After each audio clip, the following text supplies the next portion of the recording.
So welcome to Contemporary Chinese Volume 2, Lesson 4, and this is the first of the word lists. So starting with birthday, 生日. We've seen both those characters before. Let's start with 生. 生 we've seen in relation to titles or names of people who do specific things. So for example, 学生, 学生 for student, or 医生 for a person that practices medicine. We've also seen another meaning of 生 in the expression sushimi, 生鱼片. And in that context, the 生 means raw or untreated or uncooked. In this particular word, it actually means to be born. So then we have the character 日, which we already know from the word day. 生肖. This is the 12 animals of the zodiac, as it says there, that the Chinese use to, as it says, denote the year of a person's birth. So here are the 12 animals.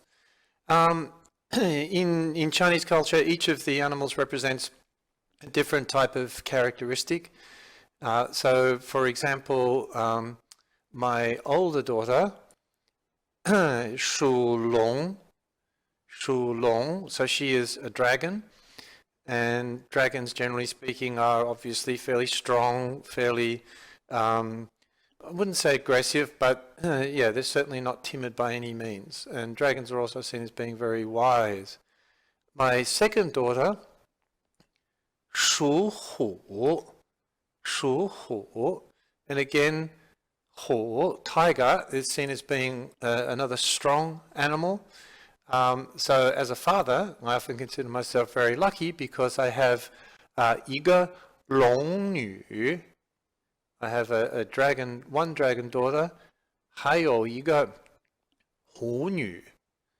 I have a tiger, another one, a tiger daughter. So my wife, I mean, I often joke, I say it's pretty good that my wife and I gave birth to a tiger and a dragon, because my wife 属兔, 属兔. So she's a rabbit, and I, rather embarrassingly, 属猪. So the pig in the Chinese zodiac is not just about being fat and so on. Pigs are considered to be also very intelligent, in my defense. So quite often when you ask a Chinese person, how old are you? They won't reply directly with their age. They'll often reply, 我属虎, or, 我属猪. And then it's up to you, as the person asking the question, to look at the other person, to roughly guess their age, and then each of, so it's a 12-year cycle, and so each of these animals represents 1 year in that 12-year cycle. So basically you guess roughly which 12-year period they would have been born in, and then you would know roughly how old they are. So here's the expression 属, 属, to be born in the year of. So just to repeat, for me, I would say 我属猪. Okay, moving along. Just get that out of the way. So we now have the verb 祝, 祝. So it means to wish somebody, happy birthday or Merry Christmas, that sort of thing. And moving on to the next word, we have merry or happy. 快乐, 快乐. So that's an adjective, as it says there. And so the way they say happy birthday in Chinese is 祝你生日快乐. And for fear of turning you guys off completely, I will just briefly sing happy birthday in Chinese. And it's actually not that difficult, so please forgive the bad singing. 祝你生日快乐，祝你生日快乐，祝你生日快乐，祝你生日快乐. So they just use the tune that we're very familiar with in English, and they put in the Chinese expression 祝你生日快乐. Moving along, we now have the verb to give something as a gift. 送. Song. So if we wanted to literally say to give a gift, we would say 送礼物. 送礼物. Just so that you know, and it won't come up in this lesson, may not come up for a while, but the word song can also mean to take somebody somewhere or to deliver something. So you might deliver some kind of goods to somebody's home or whatever, or you might take them to the airport. So they also use the verb song in that case. The next word in the list is jade, yu. And jade is interesting for two reasons. If you look at the character, the major part of the character is the same character as for king, Wang, also the surname as well. But you'll notice that it has that little, it's called ipie, down the bottom of the character. But also jade in Chinese culture, and many of you may already know this, but jade in Chinese culture is considered to be a very lucky kind of precious stone that can protect you and protect your health. And I'm sure that some of you have seen some of the older ladies from particularly, say, Southeast Asia, but even China, who have the jade bracelets on their wrists.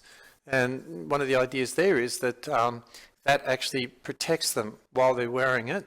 And there's the typical kind of urban myths of little old ladies who are standing at the top of a set of stairs and then, for whatever reason, trip and fall all the way down the bottom of the stairs, which normally would do a lot of damage. But because they've got their jade bracelets on, quite often they end up being uninjured, even though often the jade bracelet will shatter as it absorbs the impact of the fall. So that's a kind of urban legend. The other thing they often say about jade is that the longer you wear it, the more it bonds with you or binds with your spirit, and you can see a change in the color of the jade over time. So jade's very important to the Chinese. It's a whole area of research if it's something that you ever get interested in, because there are many different types and qualities of jade. Anyhow, for our purposes, we have the word yu. The next one is an adjective, young, 年轻, 年轻. So if you want to say a young person, 一个年轻人. Moving along, we have another adjective, 流利. 流利. And I think we'll see in the dialogues, but you can use it obviously to describe how well somebody speaks a language. So, for example, you could say, 他的中文很流利. It's very fluent. Of those two characters there, 流 means to flow. Li has a whole range of different meanings from benefit to all kinds of different things. But anyhow, combined together, 流利 means fluent. The next word, understand or clear. So the word is 明白. 明白. And you'll notice that the second syllable is a neutral tone. Looking at the characters, it's kind of interesting.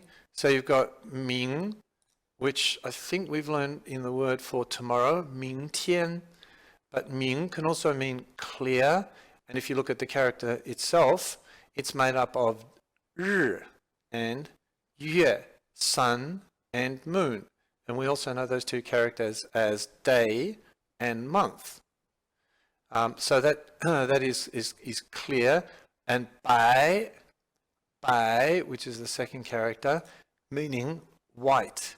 But just notice, when you say it as the word for white, it's second tone, 白. But when you say it in this expression, it is neutral tone. 明白,明白. So, for example, if somebody gives you some kind of instructions and you want to indicate that you've understood, then you can say 我明白了,我明白了. It also means understand in a slightly different way to understanding language per se. So, for example, in Chinese, I'll type this in for you. You can say, for example, and we're going to learn this kind of structure in the next couple of lessons, but you can say, for example, 我, just wait for that character to come up, it takes a little while for some reason, 听懂了. And that character, that third character, 懂, equals understand. That means that you literally understood what somebody said. Okay, but you could say 我听懂了,但是我不明白. So I understood what you said, but I don't understand what you mean. So there's a difference between 懂, which is this one here, and 明白. Okay, moving on. We now have the word for character in Chinese. 字. 字. So, I'm sure you can already guess without me having to tell you, but I will anyhow. If we want to say a Chinese character, we would say, and again, wait for that to come up, 汉字. 汉字 is Chinese character. The other important thing in Chinese is to differentiate between 字 and 词. And 词 actually equals a word. Sorry, that's not very good putting it there. Don't know if I can move that or not without a huge hassle. I don't think I can. Yeah, no, anyhow, I'll have to leave it there. 词. So, as we know, in Chinese, a word can be made up of one or more characters. And so that's a big difference between Chinese and English. So a 字, a character, can be a word in its own right, and most Chinese 字, most Han 字, do have some kind of meaning. There are some that don't, and we've come across some of those, but most of them do have some kind of meaning in their own right. And in that sense, it's very different from our alphabet, where A, B, C, D don't specifically have a meaning in their own right. So a word can be made up of one character, 一个汉字, or it can be made up of many characters. So we've seen lots of examples here in this word list. Also, in the old days, there used to be what were called, there were two kinds of dictionaries. One was called a 字典. A 字典.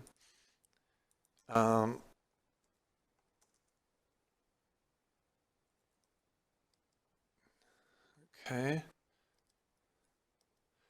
字典. And in those kind of dictionaries, basically what they did was they gave you the meanings of individual characters, and some of the, sometimes an individual character can have a whole lot of meanings and a whole lot of history behind it. And then they would give you examples of how that character could be used in combination with other characters to make up a word.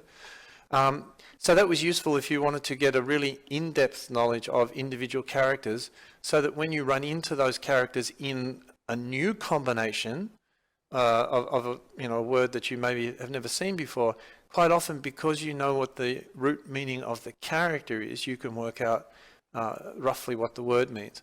And then there was also, of course, what we're familiar with, a 词典, where the focus is on complete words, albeit sometimes a whole word can be one character. Right, so that's 字, 汉字. Moving on, we now have 蛋糕, 蛋糕. Now in that, The first character is interesting because that means egg. Gao, gao is some kind of cake, and in Chinese, well, they have one form of, you wouldn't strictly call it a cake in our terminology, but for example, one very popular form of food is nian gao. Nian gao, often eaten at Chinese New Year, but to be honest, also eaten all throughout the year. Nian gao is made of sticky rice, and they're made in these sort of either sort of long strips of these nian gao, which are then cut up into pieces, and then they're fried with other foods, or they might be put into a soup or hot pot or something along those lines. They don't have any specific flavor in themselves, but it's the texture. And when they're cooked, they have a nice kind of chewy texture, almost like chewing gum, but not quite. But you can chew them and then they break apart and you swallow them. So so that's one kind of gao, one kind of cake, sticky rice cake, I guess you might call it even. But here, when they put the character dan before it, egg, that's specifically referring to the Western style cake that we know and that we're familiar with. Moving on, we now have wine or liquor, 酒. So, for example, we've already learned the word to drink. So if we wanted to say to drink alcohol, we would say 喝酒. That then also relates to this next expression, which is a verb meaning to drink a toast, but it can also be an actual expression that one uses to represent the action that one is doing. So cheers when you're making a toast. So it actually is the expression cheers as well as meaning to drink a toast. So that is 干杯, 干杯. And here, the second one we already know, that's easy. 杯子. We learned that last lesson or the lesson before, and that means cup or glass. And we add to that 干, which we've also learned from the word 干净, meaning clean. And in the lesson that came up in, it was used together with the negative 不干净, so something that's not clean or not fresh. But 干 also on its own means dry. So this expression 干杯, which I believe in Japanese is kanpai, 干杯 means to drink till one's glass is dry. So the whole, I think I mentioned in an earlier lecture that toasting particularly is a big part of business culture in China. And often, after the formal day's activities, there'll be an evening meal or a banquet, and a big part of that, depending on where you are in China, but in many places in China, is toasting. So toasting to each other's good health, good fortune, to one's friendship, and so on. And one of the customs that they have with this toasting is that they will start off saying, for example, 祝大家身体健康. Might put that in there for you. I know it's going to make this very long. I'm sorry about that. 祝大家身体健康. So wishing everyone good health, and then they will follow that by saying 干杯, and they'll hold up the glass, and then everyone is expected to scull, to drink everything in the glass. And then at the end of it, what one does is, I'll use my coffee cup here, this is not a good example, but anyhow, then you're supposed to turn your glass to everyone and show them that in fact you have drunk everything in there. So that's 干杯, something to be a little bit feared on certain occasions, because there are certain places in China where they really go for it. Anyhow, we can talk about that in class more, Chinese business culture. Okay, so moving on to the next word, we, 咱们. we have previously learned a word for we, and that was 我们. Oops, not sure what's going on there. Didn't like that. So there is a difference between the two.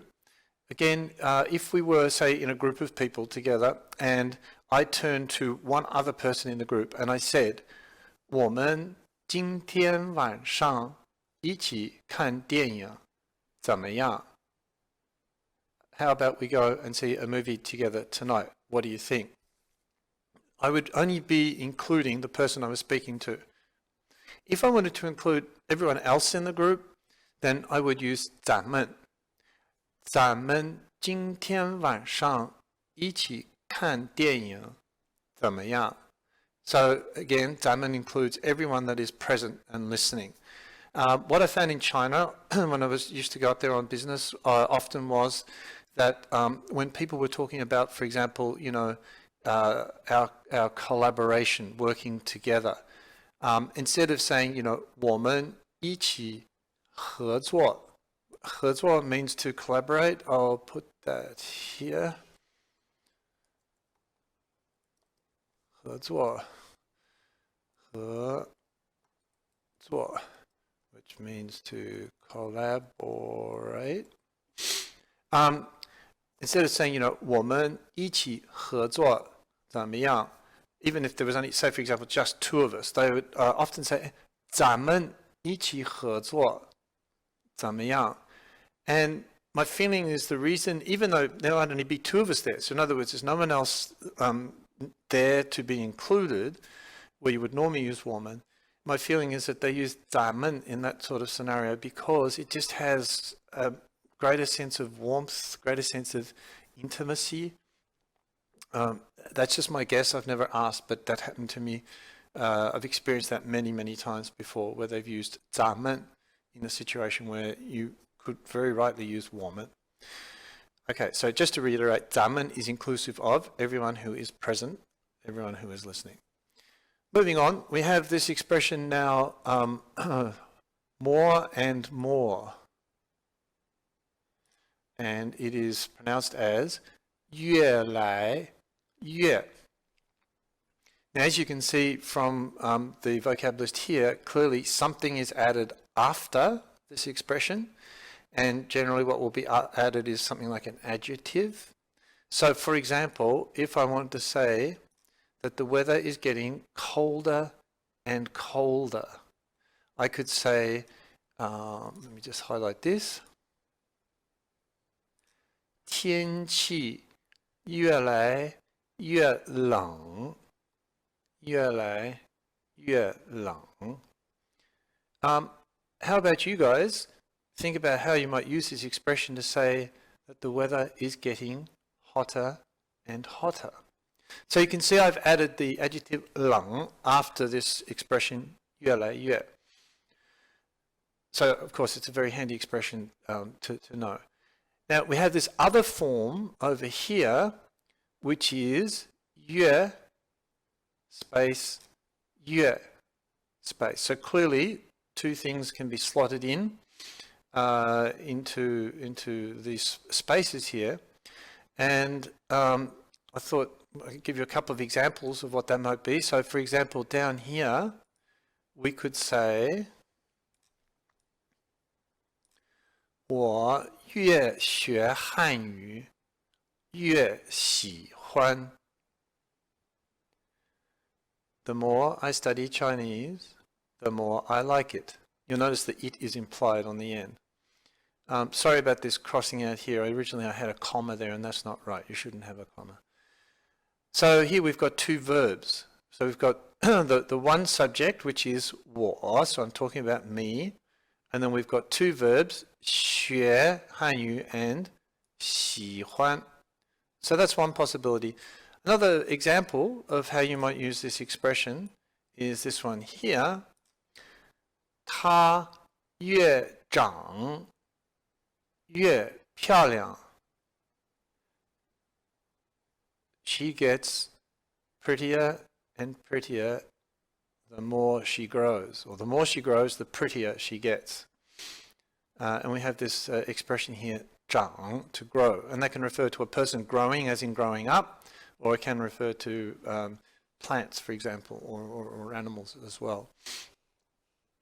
Another possibility that we could have with this expression 越, something 越, is where we have two different subjects. So you can say, for example, 我越说他越生气. I'm not sure that we've learned 生气 before, so I'll just add that in there. 生气, which means to get angry or to be angry. So, 我越说他越生气. The more I said or the more I spoke, the angrier she got. So here we've effectively got two subjects. So the first is me, so the more I spoke, and then the second is her, the more angry she got. So you can see how this expression, this structure can be used in a number of different ways to express all kinds of different things.